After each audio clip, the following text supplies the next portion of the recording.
తాం మావహ జాతవేదో లక్ష్మీమనపగామిని యస్యాం హిరణ్యం ప్రభూతం గావో దాస్యోస్వాన్ విందేయం పురుషారాం. ఓ జాతవేదుడా, జాతవేదుడు అంటే మీకు తెలుసు ఆల్రెడీ ఎవరు, అగ్ని యందు పుట్టినటువంటి వేదములు కలిగినటువంటి, వేదముల ద్వారా పుట్టినటువంటి అగ్ని అయినటువంటి, అటు నుంచి ఇటు నుంచి రెండు అర్థాలు ఉంటాయి. ఎనడు ఎడబాయని లక్షణములు గల లక్ష్మి నా యందు ఆవాహన చేయము. ఆమె యందు కొల్లలుగా హిరణ్యము, గోవులు, అశ్వములు, పురుషులు, దాసదాసి జనము నేను పొందుతున్నాను. ఏంటి వేదాలు ఇలా చెప్పినట్టుగా అనిపిస్తుంది మరి. నేను కోరుకోవడం కోసం వేదం ఏమిటని అనిపిస్తుంది. కొంచెం ఆధ్యాత్మిక సాధన ఎక్కువ అయిపోయినటువంటి వాళ్ళు. ఇవన్నీ ఉంటేనే ఆధ్యాత్మిక సాధన. ఒకడు ఉంటే పిల్లి ఆకాశంగా ఉంటే ఏమిటి సాధన? ఇక బాగుందా?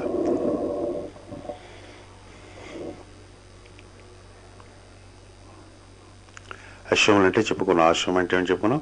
ప్రాణశక్తిని అశ్వముగా చెప్తారు. చక్కనైనటువంటి ప్రాణశక్తి మనకు ఉండడం కాకుండా మన చుట్టుపక్కల ఉండేవాళ్ళు కూడా అట్లాంటి అశ్వశక్తి ఉండేటటువంటి వాళ్ళు మన చుట్టూ ఉండేటట్టుగా. పురుషులను హిరణ్యం బంగారమును, గాం అంటే గోవులు, గోవులు చెప్పుకున్నాం. గోవు అంటే ఏమిటి?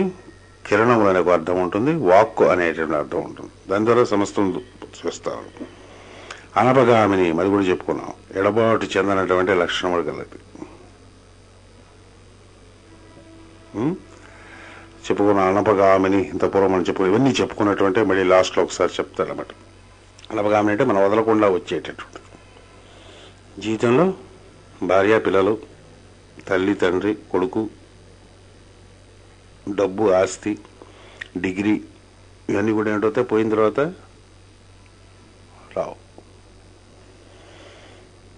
రావు కదండి. వస్తాయా? పోయేటప్పుడు ఒకళ్ళం పోవాలన్నాడు. ఒకళ్ళే కదా పోతాను. వచ్చేటప్పుడు వీటన్నింటి తెచ్చుకుంటాం. ఒకడే వచ్చినా సరే తెచ్చుకుంటాం ఉన్నంతసేపు. కానీ వచ్చే జన్మ తీసుకునేటప్పుడు కొందరు అదృష్టవంతులే లక్ష్మీపుత్రులే పుడతారు, కొందరు జ్యేష్ఠాదేవి యొక్క పుత్రులే పుడతారు. ఎందువల్ల అనంటే ఎప్పుడు చెప్తారు, లక్ష్మి అంటే మాత్రం క్యాష్ మాత్రం కాదండి. ఐశ్వర్యం అంటే క్యాష్ మాత్రం కాదు. ఏ పని ఎప్పుడు చేయడానికి సంకల్పించినా ఆ పని చేయడానికి కావాల్సినటువంటి ధనం సమకూరడం, వ్యక్తులు సమకూరడం, సమస్తమైన సంపదలు సమకూర చేయగలిగే దాన్ని ఐశ్వర్యం అంటారు. కాక ఈశత్వం అంటే ఏంటి? ఇతర జీవుల ఎడల తనకి చక్కనైన సహకారం కలిగి వారితో పాటు కలిసి పనిచేయగలడు. వారి యందు స్వామిత్వం కలిగి ఉండడం, తన యందు తన స్వామిత్వం కలిగి ఉండడం, ఇది ఐశ్వర్య లక్షణాలు. కళగా ఉంటారు అని చెప్పుకుంటాం కదా. చెప్పుకుంటాం పూర్వజన్మ నుంచి తెచ్చుకుంటాం అది మనం. వచ్చే జన్మలో మన తల్లిదండ్రులు, మన పిల్లలు, భర్త, భార్య, ఇవన్నీ కూడా ఎక్కడి నుంచి తెచ్చుకుంటాం? ఈ జన్మలో ఏం చేసామో దాన్ని బట్టి తెచ్చుకుంటాం. అంతే కదా. ఈ జన్మ వదిలేసిన తర్వాత, భౌతిక దేహం వదిలేసిన తర్వాత మనతో పాటు వచ్చేటటువంటి ఏదైతే ఉంటుందో దానిని అనపగామని ఏమంటారు. ఇప్పుడు చేసినటువంటి జపము కానీ, చేసిన ధ్యానములు కానీ ఏవి కూడా స్థూల లోకములో పనిచేయనట్టు కనిపిస్తాయి. చేసిన సాధన వచ్చే జన్మ ఏదో తెలుస్తాయి అన్నాడు.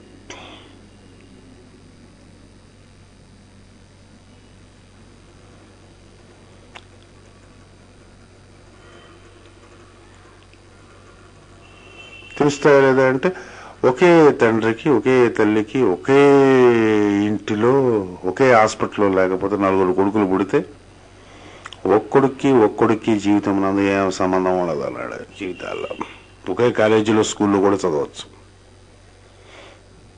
కలిసి ఇచ్చే టైం వచ్చేటప్పుడు కొందరికి కలిసి వస్తుంది, కొందరు కలిసి రాదు. అంతా ప్రోడక్ట్ ఒకటి అయినప్పుడు కరెక్ట్గా ఉండాలి కదా. ట్రైనింగ్ వల్ల ఎన్విరాన్మెంట్ ఉండదు అన్నాడు. ఎవడి పూర్వజన్మ నుంచి అనపగామని ఎప్పుడు వండకుండా ఉండేటువంటి దాన్ని ఒకటి తెచ్చుకుంటాడు.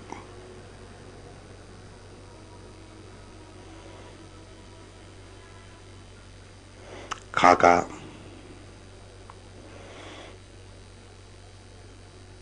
ఎడబాటు అనేటటువంటిది అసలు యాక్చువల్గా ఉండదు.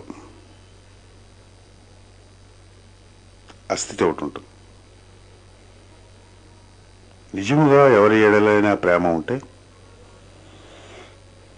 There is no separation in love అని చెప్పాడు కృష్ణుడు. ఎడబాటు ఉండదు. భౌతికమైనటువంటి ఎడబాటు అనుకునేటటువంటి దాన్ని వ్యామోహం అని అంటారు.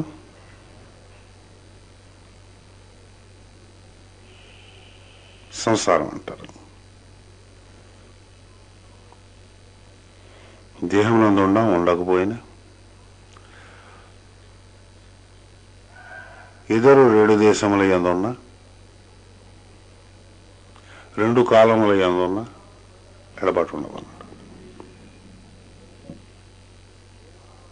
వ్యక్తులతోనే కాక ఎడబాటు ఎప్పుడూ లేనటువంటి స్థితి ఉండేటటువంటి ఒక ఆయన ఉంటాడు. మనం వదిలేసిన ఆయన వదలను అన్నాడు. వాడినే గురువు, వాడినే దైవం అని పేరుతో పిలుస్తారు.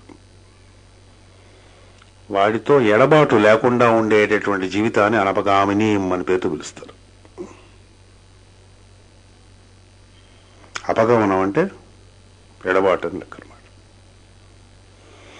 అభ్యాసమైనటువంటి శుభలక్షణాలు వదలమన్నట్టు.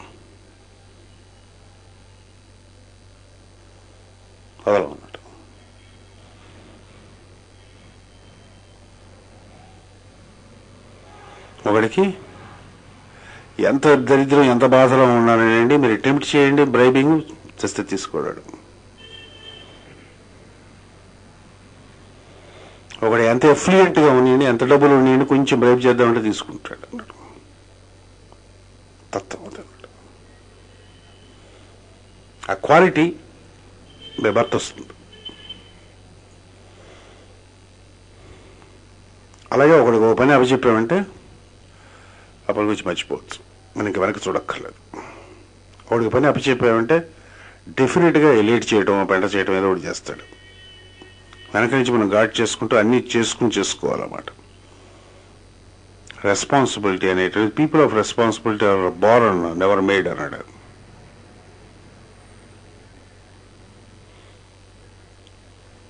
People of responsibility are born never made. ఎవడైతే ఎక్కువ రెస్పాన్సిబిలిటీ తీసుకుంటాడో, తీసుకున్నటువంటి రెస్పాన్సిబిలిటీని చక్కగా నిర్వర్తించగలుగుతాడో వాడు లక్ష్మీపుత్రుడు.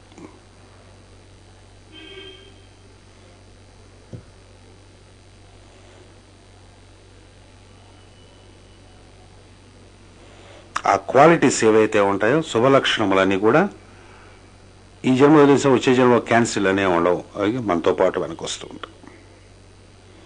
అభ్యాసం చేసినటువంటి మంచి విషయములు ఏవైతే ఉన్నాయో మన కాన్షియస్నెస్లో ఉండి మన జీవితములకు, వచ్చే జీవితములకు తప్పనిసరిగా అవి పనిచేస్తూ ఉంటాయి. కొంతమందికి ఎక్కువగా ఉంటాయి కాబట్టి కొంతమంది జీవితాలు బాగానే ఉన్నట్టుకంటే మనం ఇంత కోట్ల మంది జనాలు ఉంటుండగా కొంతమంది మాత్రమే ప్రామినెంట్గా ఉంటారు.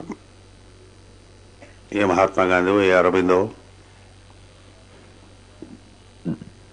సత్పురుషులైనటువంటి వారు కాలకాలములకు నిలబడి ఉన్నవాడు. ఏ శంకరాచార్యులు, ఏ మధ్వాచార్యులు. శంకరాచార్యుల వారి టైంలో ఎంతమంది పుట్టుంటారు? ఆ టైంలో అంటే కోట్ల మంది ఉంటారు. మరి అందరి పేరు ఎందుకు రాదు? అందరినీ ఎందుకు ఫాలో అవ్వాలి? యుగముల తరబడి, సంవత్సరముల తరబడి, దశాబ్దముల తరబడి, శతాబ్దముల తరబడి కొన్ని నిలబడిపోతారు. వాళ్ళు లక్ష్మీపుత్రులు.